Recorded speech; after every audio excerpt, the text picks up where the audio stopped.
யூனிவர்ஸ்க்கே தெரிஞ்சிருக்கிறேன் எந்த தப்பும் பண்ணலன்னு. நான் எதுக்கு போகணும்? நான் இங்க என்ன தப்பு பண்ண? நான் ஒரு அழகான காதலுக்கு பிறந்தேன்னு சொன்னாங்க. எல்லாருக்கும் கிடைக்காத அழகான ஒரு லவ் எனக்கு கிடைச்சது. எந்த கஷ்டத்தையும் ஃபீல் பண்ண முடியாத ஒரு உள்ளுக்குள்ளேயே இருக்கிற ஒரு வலி.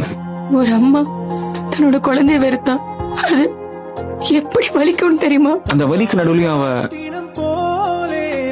அப்படியே தேவதை மாதிரி தெரிஞ்சா சார்.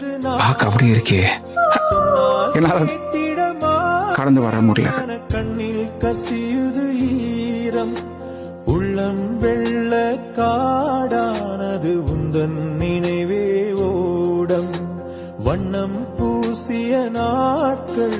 உனக்கு என்ன பேசணும்னாலும் என்ன ஷேர் பண்ணணும்னாலும் நீ என்கிட்ட பண்ணலாம். நான் இருக்கேன் உன் கூட.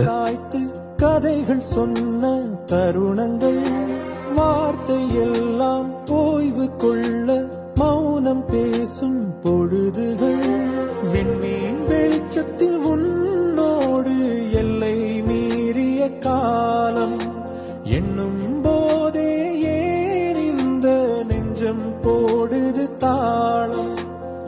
எனக்கு ஏதோ இன்னொரு சான்ஸ் இருக்குமோன்னு தோணுது. வேண்டும் என்று தோன்றுதே.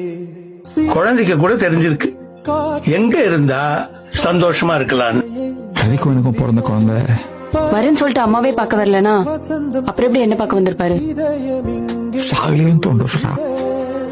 அவரோட குழந்தைய எவ்வளவு மிஸ் பண்றாருன்னு தெரிஞ்சது. குழந்தை பிறக்கும் போதே செத்து பிறந்துச்சு. நம்ம குழந்தை இப்போ உயிரோடு இருந்திருக்கலாம். ரீனா ஹோம்ல விழுந்தாங்களா? அவள் தெரியற வரைக்கும் என் கதைக்கு க்ளோஷர் கிடையாது. போகுதே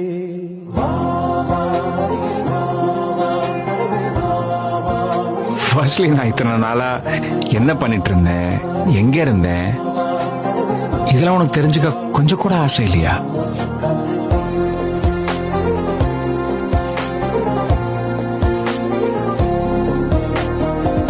நீங்க அட்லீஸ்ட் இவ்வளவு நாள் என் லைஃப்ல என்ன நடந்துச்சுன்னு கேப்பீங்கன்னு ஆசைப்பட்டேன்.